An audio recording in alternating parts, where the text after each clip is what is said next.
Have you ever felt trapped in some way? Have you ever felt imprisoned? Have you ever felt as though something is not quite right? Something is wrong with the world, with yourself, with your body? If so, then maybe it is because you are intuitively picking up on some truth, on some reality. What if this whole life is a prison? This society, your body, your mind, and also even when you leave this body, what if there is deception to try and get you to reincarnate back into this system once again, so that you are a perpetual food source of energy? What if there is a very advanced force that is harvesting the souls for energy to turn you into a battery? Well, we know that this idea is not completely foreign, is it? And there are many accounts of this, and when we look at the ancient traditions, certain traditions like Gnosticism and such, this is what they are saying, that there is some force that many thousands of years ago, a long time ago, has been alongside mankind and has genetically manipulated, altered the body, and also has created this kind of system, enslavement system, to harvest one's energy. If you think about the importance of energy, if you think about how each being can give off such a powerful amount of energy, then it would make sense that there may be some life form out there that wants to feed on that energy, almost vampiric in nature. So that is what I'm suggesting. I am suggesting that this whole world is a prison. Have you noticed how your body is always trying to work against you? It talks about this even in the Bible, that there are things that your spirit wants to do that your flesh tries to stop you from doing. What if this force gave you its mind? You see, when we look at things like vehicles, vans, even the internet, these things can be firewalled off. They can be limited in some way. A van can have a restrictor put on it when it should be able to do 130 miles an hour. It is restricted to only do 60 miles an hour. So this body, what if it has been programmed long ago for the use of being a kind of slave race, and that then cuts it off from its greater potential and possibility and greater access to the infinite intelligence that you essentially are? And what if an awakening, what we call an awakening, is somehow a being that has broken through to access more of their infinite intelligence, to access more of the DNA? This was actually my experience. I speak about this because this is what happened, and I talk about how my range of perception went from the size of what felt so tunnel vision-like to something so panoramic in nature. And this, to me, was the brain, the DNA becoming more activated. My voice changed, my body changed, my posture changed. So I know it is possible for each being. Now that's just a byproduct of realizing your infinite nature. But still, it is a byproduct that often happens. And to me, this signals the fact that mankind has been restricted in some way. And you have been given somebody else's mind, the same mind of the same force that is trying to control and feed you. Why? Feed off of you. Why? Because if you give someone your mind, then you know that mind very, very intimately, to the point which you can then control that mind very easily, you see. So if you notice, this body, it is always trying to work against you. It is always trying to pull you into these lower desires of the flesh, these limitations. When your infinite nature wants to do something more expansive, whether it is going along the path of self-realization and becoming free, or whether it is serving others in some way, or being more positive in nature, you may notice that there is always something within that's fighting against that. I call it the inner adversary. It is like that depiction of the angel on one shoulder and the devil on the other. You always have this serpent voice, this inner commentary, this inner critic, judger, that is trying to pull you down, trying to limit you in some way. So the body has been programmed in this way to keep you at a certain level of energy, of frequency, of consciousness, in which you are intelligent enough to do certain work, but not intelligent enough to break free and see what is actually going on. But when you awaken, as many beings have, you start to see this.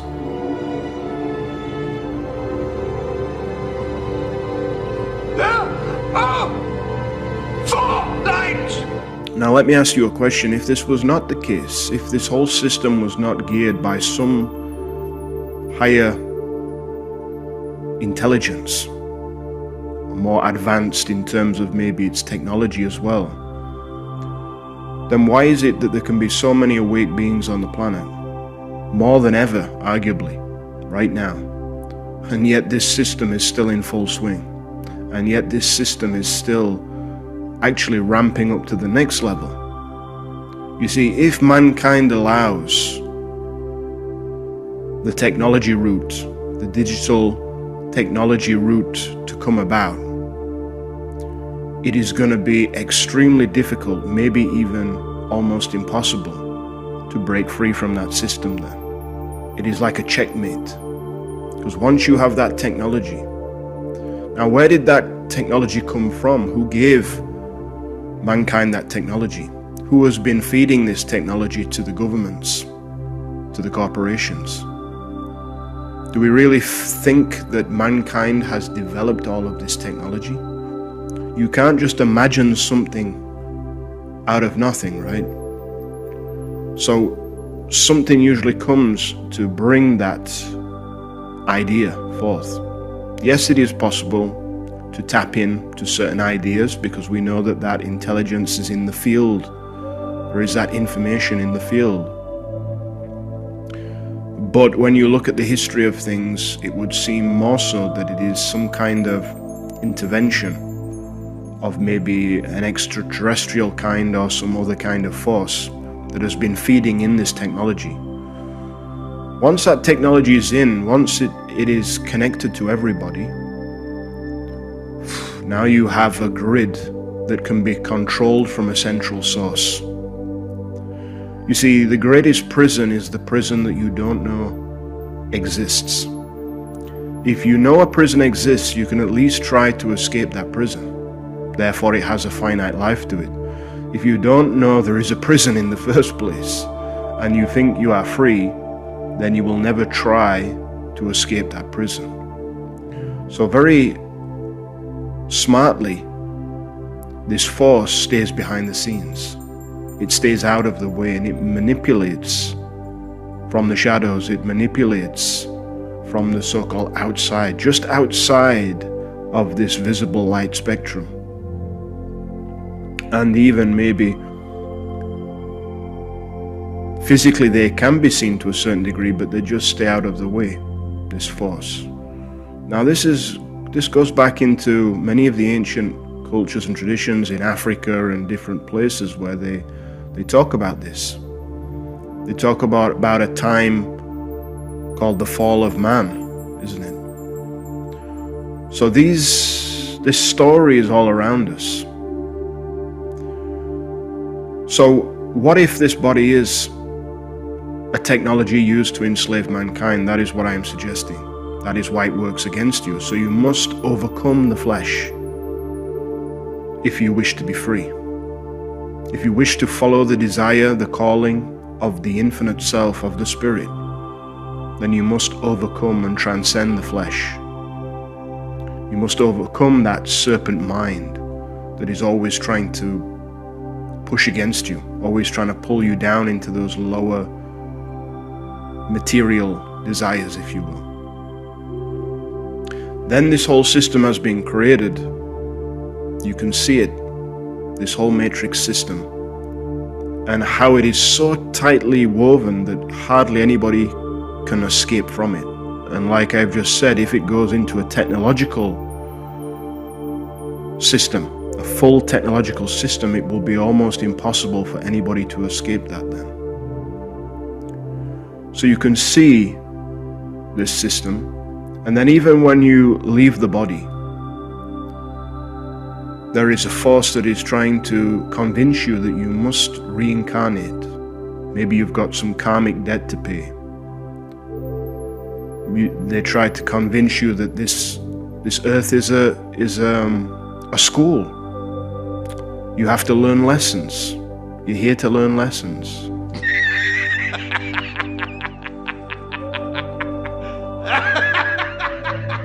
See, it's all very good. You're just here to learn lessons.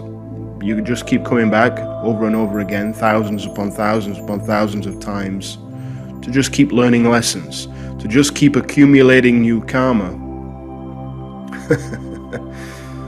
and having to be free from the karma that you had in the past life, and so on and so on, just to keep you trapped in a cycle, in a perpetual Groundhog Day. See? So once you realize this deception, you realize the true nature that you are, you no longer have to incarnate here again.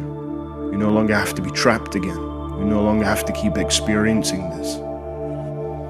Because once you see you are free, you cannot be deceived by anybody, whether in this body or out of the body. You will see that you have the choice at the level of the infinite self, and that you can always turn to the absolute instead of going into the light and then being reborn on the earth in this slave system once again, being harvested for energy. You will see you don't have to do that. You don't have to listen. You see, a lot of people, when they are listening to spirit guides, and then when they pass, they're listening to their spirit guides. What are these spirit guides? You think they are there, really, to help you? Or if you look closely, are they not there to disconnect you from your own power and to maybe guide you in the wrong direction, to keep you playing this game? No, you've got some more lessons to learn yet.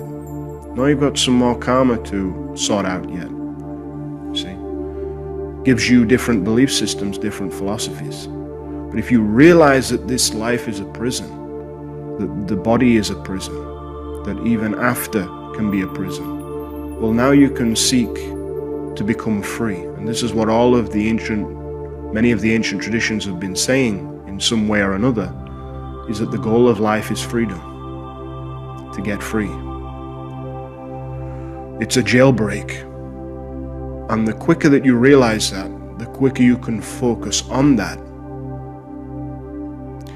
Most people just go about their life, they don't really think about this. And then they just continue to keep being enslaved. Through that unawareness, through that ignorance of that, through not wanting to look at that, or by having some other belief system.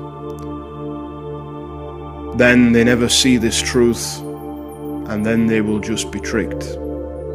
You see, if you listen to yourself, if you connect to your infinite intelligence now, and you listen to that inner guidance, and you will never ever be able to be deceived, whether in this life or if you leave the body.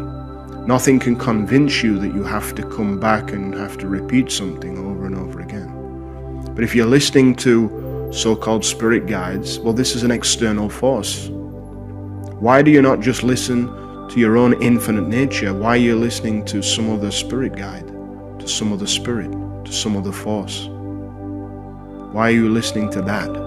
That's a form of externalization, you see. You're externalizing your power. You have the power within you. You have the guidance within you already, so why listen and bother with any of these spirit guides? You see, if you rely on somebody else, something else, there is a possibility to be deceived, isn't there? The same is true here. If you're relying on the media, if you're relying on the government, if you're relying on so-called spirit guides or some religion, it's all a way of externalizing, outsourcing your own power. But if you awaken to what you are beyond a limited identity, beyond the mind identity, beyond even this body, this program body, well, now you get in touch with that infinite intelligence of spirit itself. And now that guides you. That is the one. That will guide you. And then you can never be tricked. You can never be deceived. So to understand this soul trap is very important for two main reasons. One is that it allows you to live here while you are here in this so-called incarnation, joyfully, peacefully, positively, so that then you are no longer feeding the system. You see, the system feeds on that low vibrational energy of fear, of anger, of a contracted state, of a state of separation, segregation. So if you live in that state, you're just feeding the system, you're feeding this force, and you're trapped within that level. So by realizing, by becoming free, which comes from realizing one's true nature, the infinite self, the first thing that happens is you can live here joyfully, peacefully, positively. Your frequency rises, your energy rises, your consciousness rises. And while you are here, you are then part of the solution and not part of the problem. Second to this, maybe more importantly, is that you are free to not be then incarnating again and again. You are free from the trap, from the game. In realizing one's true nature, in realizing that you're not something limited and temporary, like this body, or that you're not part ultimately of this world, or that you don't have to be attached to certain things of this world, then you will not have to be reborn. You will not have to keep playing out life over life after life after life on this earth. You know, have you ever considered or thought, been reminded of the fact that there is a whole universe out there, an infinite universe out there, beyond even the physical universe, all the different planets, galaxies, solar systems, dimensions to explore. Why just this one on Earth, you see? So this force keeps telling you, no, you must keep doing it on Earth. You must keep incarnating on Earth. There's more to learn, there's more to get. When there's the whole infinite universe out there. So once you realize that, you don't have to go into the light, you don't have to come back to Earth. You can say, no, I'm going to go where I want to go. But the infinite self will do this when you tap into it. It cannot be done by an egoic self, by a limited mind identity. That will always be tricked, because that is a program that was given. That program was given to try to convince you to think you are something so small and limited. It cannot comprehend or move in the expansiveness of the infinite. Only your true nature can. So one must realize what they are beyond that. This is really liberation. So it has this twofold effect. You can live here joyfully, peacefully, positively, no longer feeding into the system. Second to that, you will no longer be able to be tricked. You will not have to keep incarnating over and over and over again. And so this is why I share the message that I share. This is why I do the retreats that I do, because this is really what it is all about. It is a jailbreak. Life is a jailbreak, and the quicker that one realizes that that is what this life is really about, then you will not waste time. You will not waste time in getting consumed in things of the flesh. You will not waste time getting consumed in things of this system. And you will not get tricked to think that you have to keep reincarnating over and over again. After watching countless accounts of near-death experiences, also known as NDEs, I started to notice a distinct pattern emerge. Most of the NDEs I watched were beautiful, life-changing, and spiritual experiences. The person experiences death of the body, but not of the soul. As the soul leaves the body, it experiences a sensation of pure love, like nothing they've ever felt before. The person is then greeted by either a Jesus-type figure, a spirit guide, or an already deceased family member. A tunnel of light emerges, and the deceased family member or religious figure leads the soul into the tunnel of light, where the person sees a review of their life. Sometimes they are shown their past lives as well. They are then told they must go back as there is more work to be done, or this just isn't their time. However, after watching more NDEs than I'm proud to admit, I've started to notice something a bit more sinister. The tunnel of light was not what it appeared to be, and these entities were not who they claimed to be. Some past life regressionists have inadvertently come to the same conclusion themselves in their own sessions. Italian past life regressionist Calogero Grafassi began to notice a distinct pattern of entities masquerading as Jesus-type figures appearing in his clients' sessions.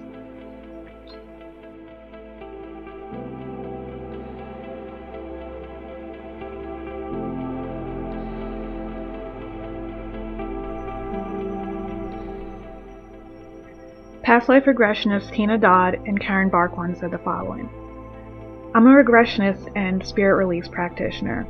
Most of my clients have been tricked into recycling through an infinite number of traumatic lives on Earth. These lives do nothing to grow the soul, and in fact, they can and do lead to soul degradation. Upon death, they are too sick and traumatized to make it through the lower realms, and end up stuck in the astral, trapped and used by dark entities to do their bidding. Or they end up roaming earthbound as what we would call ghosts, and attached to living humans, causing endless physical, emotional, and mental problems, or even house hauntings. Or they are taken in and tricked by false light beings into believing they need to fulfill some karma and recycle back to Earth. These beings are incredibly tricky and will make you believe that you actually have free will and get to participate in your life planning. They will play on your vulnerability and your need to help others by reincarnating. You agree because somehow you forget how hard it is when in the presence of that love. What we've seen is that love is used as an anesthetic. It is all-encompassing and it numbs you in a way. My sessions do not align with my colleagues, and it often makes me feel isolated and outcast from the community.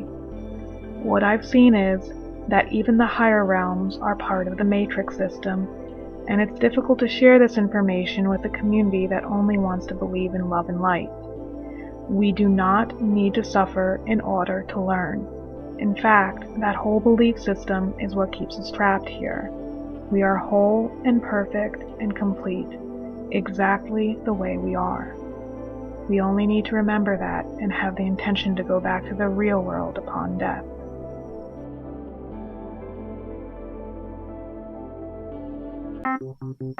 Many mainstream scientists now conclude that we are living in a simulation. Well, the argument for the simulation, I think, is quite strong.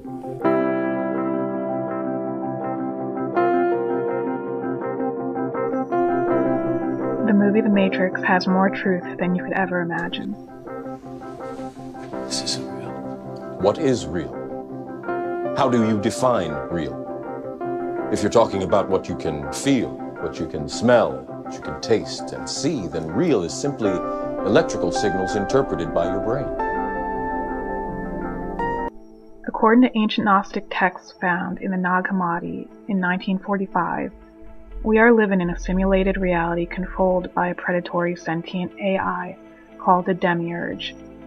The Demiurge is assisted by sadistic malevolent beings called the archons. Archons are also known as demons in Christianity and jinn in Islam. But they made a mention of a very mysterious race of creatures that have become known as the archons. We don't really know what the archons were or even are. What's interesting is that there is actually a depiction and a description of the archons looking definitively reptilian. I can get more into the background of the Demiurge, Archons, and the Matrix in another video if you guys want, because otherwise this video will be too long.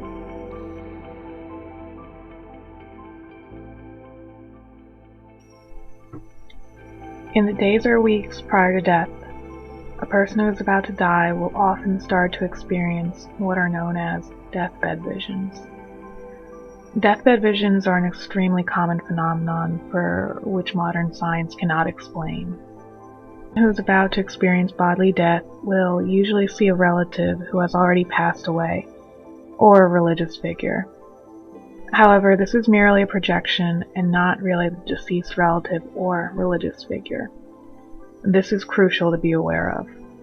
Any entity that appears before or upon death is not who or what they appear to be. These entities are in fact astral parasites disguised as deceased loved ones, religious figures, or ascended masters. These deathbed visitors are here to comfort those who are about to pass away.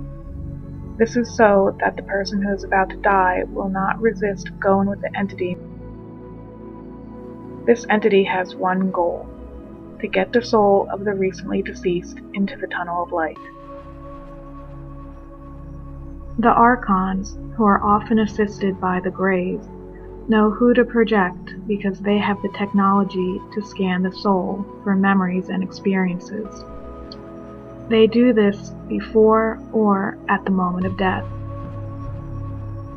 Once in the tunnel of light, these memories and experiences are used to give the soul a life review, where they will re-experience the most recent lifetime in a matter of seconds. A council then appears to judge the soul. To some, they are known as the Lords of Karma. Random events of the person's life are brought up and judged, and the person feels guilt for the bad things that they've done in their life. The council then says that they must go back.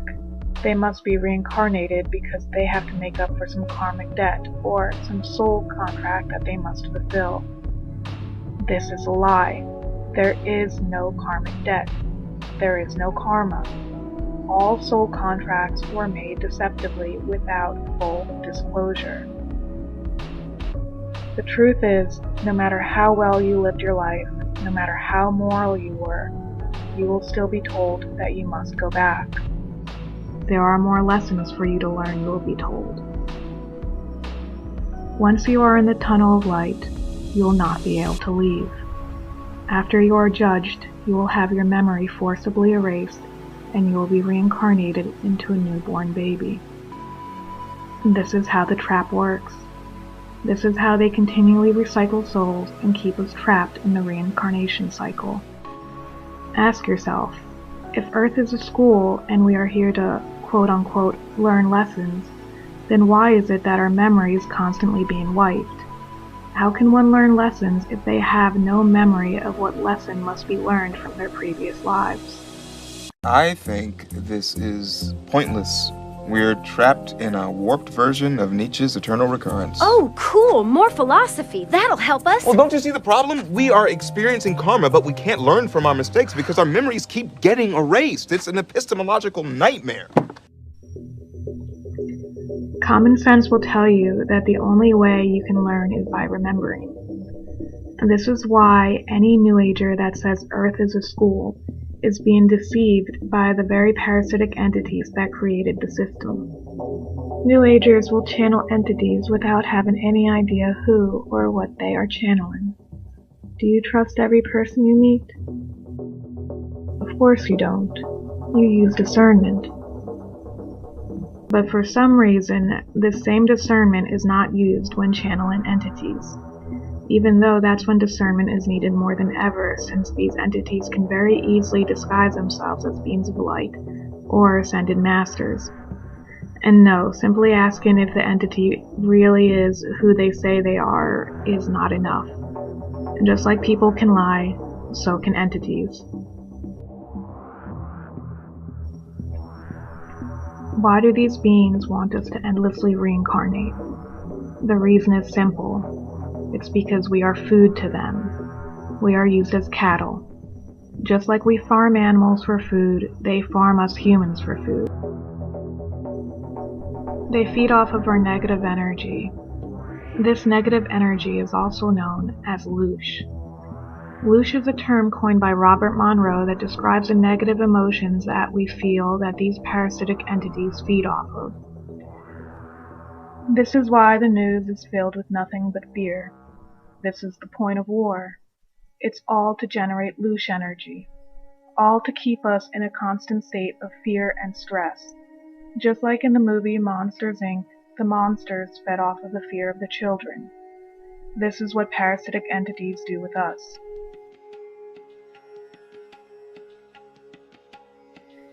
These beings are interdimensional.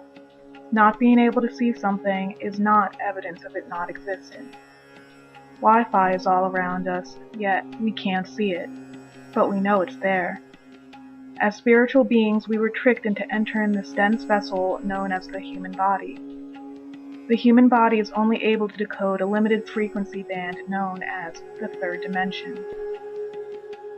Do you see everything that exists in the space that you are looking at? And most people would say, yeah, well, of course, mate, yeah. And yet, that is not even fractionally true. According to mainstream science, the electromagnetic spectrum is 0.005% of what exists in the universe, in energy and other forms. But visible light, which is the only frequency band that we can see, is a tiny smear of the 0.005%. Humans are basically blind. Atoms are at 99.999% empty space. Everything is made up of atoms, meaning nothing in this reality is physical, meaning you are not physical. Yet we treat this world like it's a physical world, even though it's not. Near-death experiences are for public consumption. These parasitic entities know that the person who has had an NDE will go back and tell everyone around them about the experience. This consequently encourages others to go into the tunnel of light upon death. This perpetuates the reincarnation cycle and continues to keep humans in a state of ignorance about the true nature of the tunnel of light and these parasitic entities. I know to some this information can be scary at first.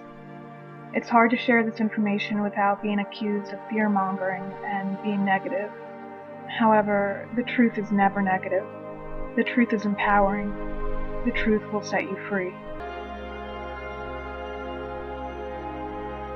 Now that you guys know what reincarnation really is, click on part 2 for a step-by-step guide on exactly how to exit the reincarnation trap. But that's all for now. I hope you guys found this helpful. Remember your power, use discernment, and remember, the truth doesn't change just because you don't believe it.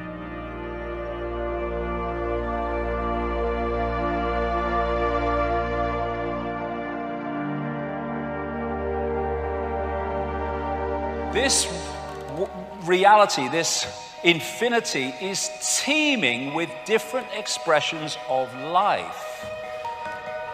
And some of it's interacting with us.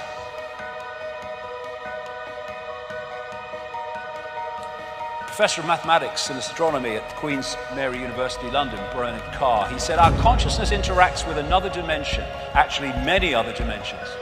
Our physical senses only show us a three-dimensional universe. What exists in the higher dimensions are entities we cannot touch with our physical senses. Exactly. So, the idea that we just operate in isolation of everything else is, for me, crazy. This reality that we're experiencing has been hijacked by a force that some ancient people call archons, but there's different names right across the ancient world for the same force, the same entities. This is when the penny drops, when all these different names for the gods all over the world turn out to be different names for the same force, because they're described in the same way. And all over the world you see this. In the Far East, Central America and other places, they're known as the serpent gods. The Zulus call them the Chitahuri, the children of the serpent. They're the Anunnaki in Sumer, Babylon, now Iraq. They're our snake brothers to the Hopi people of North America. They're the star people, many examples of that. They are the demons of Christianity. To the Gnostics, they are archons. And to the Islamic and pre-Islamic world, they're called the jinn. And in their prime form, they are energetic in nature, but they can take form, as I will talk about. So, like I say, they're described so much in the same way, because they're different names for the same thing. So, the Gnostic people, not the Christian Gnostics, the pre-Christian Gnostics, that ran the great library at Alexandria, and they also manifested as the Cathars in southern France. They say that the archons are made from luminous fire. The jinn, according to Islamic and pre-Islamic belief, are made from smokeless fire. And you see this correlation of description wherever you go. Now this, for me, was one of the great finds ever in terms of understanding the nature of what is happening. At Nag Hammadi in Egypt, about 77 miles north of Luxor on the Nile, in 1945, a sealed jar was found with loads and loads of documents in it, leather-bound. And they told the beliefs and the perceptions of this people called the Gnostics. And the Gnostics had a completely different view of reality than religion, which is why the Roman Catholic Church and the Roman Church tried to destroy them wherever they got any strength and any foothold. They ran the great library at Alexandria, which had something like 500,000 scrolls detailing the beliefs of the ancient world and the history of the ancient world, destroyed by the Roman Church. And like I say, the Cathars, who were destroyed again by the Roman Church in 1244, I think it was, at that place in France, Montségur, that fort on the hill where I've been a couple of times. The religious establishment wanted these people destroyed because they were dangerous, because they had the truths they didn't want the people to know about. And this is what these scrolls and this find at Nag Hammadi said. 1/5 of the texts, and there were lots of them, were about a force they called the archons, which they say created our physical universe, and they equated them with the Judeo-Christian Yahweh Jehovah God. And when you see the Old Testament kill 'em and flog 'em and all that stuff God, it fits precisely with the descriptions of the archons by the Gnostics. So what they say in these writings, in these texts, is that, well, first of all, archon means prince, ruler, authorities, or from the beginning. That's why they use the word archon. They said that the archons and the Lord Archon, which they called the demiurge, was a fake god that created our physical or material reality as we perceive it. The Gnostics related the demiurge, like I say, to the Judeo-Christian Yahweh, Jehovah God, and they are inorganic, not resulting from or produced by growth. They are artificial. And they say in these texts that they created the inorganic parts of the solar system, but that the sun, the moon, and the earth were a system that were of itself and different from the rest, which was kind of interesting with what will come later. They said that the demiurge archons had no creative imagination and envy humans because we have. They're like cyborgs. Again, we're coming back to the inorganic. Like cyborgs, a robotic race that can imitate but not innovate. And the word they used was counter-mimicry. Now, what they were saying, in effect, is if you gave these archons a blank sheet of paper, they could create nothing on it. They don't have that creative imagination, that what was called intentionality. But you give them something with a piece of paper with something on it, and they can twist it and manipulate it once it exists. And they used the term fantasia, because these entities, they said, just as the Islamic people say about the jinn, have the ability to create virtual reality illusions.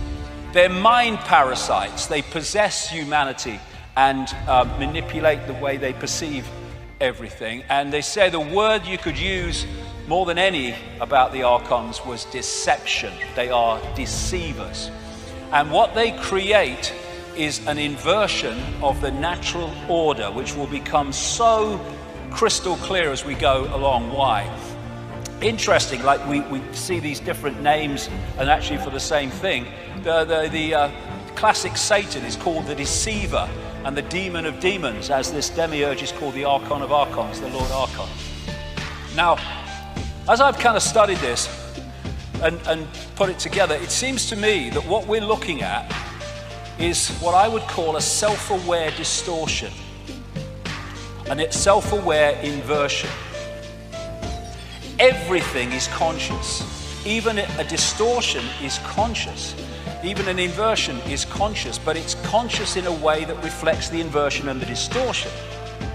And if you look at what we call evil, it is live written backwards. Evil is simply an inversion of life, an inversion of perception, and evil is extreme ignorance, which is the inversion of truth and awareness. And because this force, this archontic force, shall I call it, is an inversion of life, that's why it and anything attached to it is obsessed with death, which is an inversion of life. And so you get the Satanists who worship these gods in their rituals obsessed with death. That's why they're attracted to churchyards and cemeteries and stuff. And the other thing about the archontic mind is it's what we call psychopathic. They're psychopaths. The definition of which is this: no empathy, no remorse, no empathy, no ability to put themselves in the feelings of those that suffer the consequences of their actions. Once you have no empathy, you have no limit to what you will do, because you have no emotional consequence for doing it.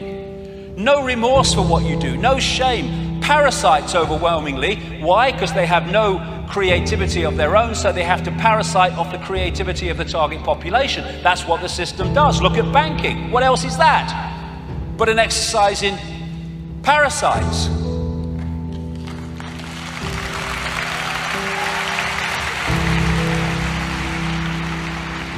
And these people, which manifest as many world leaders and all the rest of it I'll come to, are pathological liars. What is a pathological liar? An inversion of truth, inversion. And they'll do whatever it takes to get their end goal.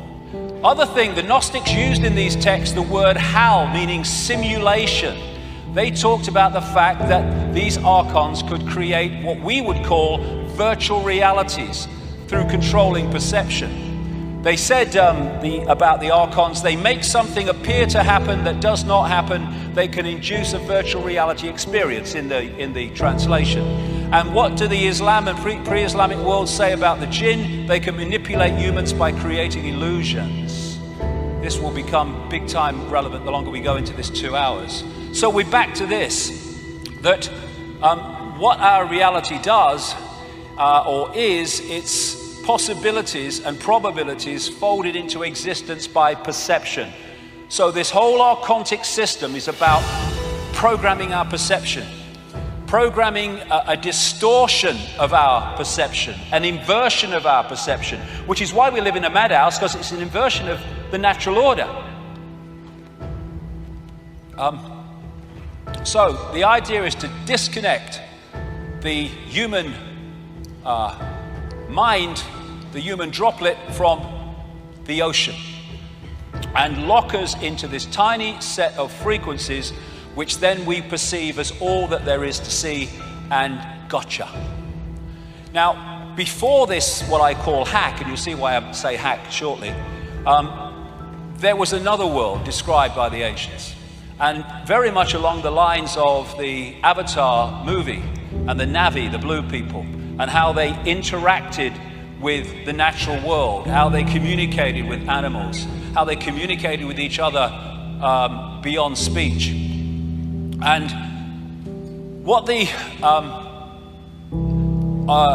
Gnostic texts say is that the archons made a bad copy, as they describe it, of our original reality. The original reality was that kind of Avatar world. And when you say that without the first 2 hours, it would sound ludicrous and ridiculous, and that's impossible. But we're not dealing with the physical. We're dealing with information. That world is an information construct which we decode into a lovely world. This is an information construct which we decode into the world that we have today. The idea is was to create this illusory reality and replace the old reality, and then tuning humans into that bad copy. Now, when you think about it, we're tuned into an information field of certain frequencies. We decode that into a reality. If we are then moved, our dial is moved, so we're decoding something else, we just decode another completely different reality. And that's what is meant by this bad copy. So this is an image that sums it up. I'm walking outside in the sun. You don't have to be in the sun. You just have to decode the fact you're in the freaking sun. And it's the same with this bad copy. You just decode a reality and you think it's real because it's the only one that you can perceive. So you can decode a reality of the Avatar kind, and then you are fed a different information source, tuned into it, ways that I'll come to, and then you decode a different reality, what I call the archontic reality.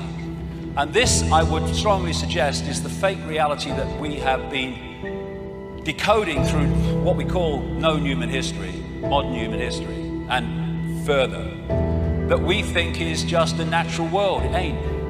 If you can create a virtual reality simulation, then you can create an alternative to it as well, which is what the bad copy is. And you're tuned to it through something called entrainment.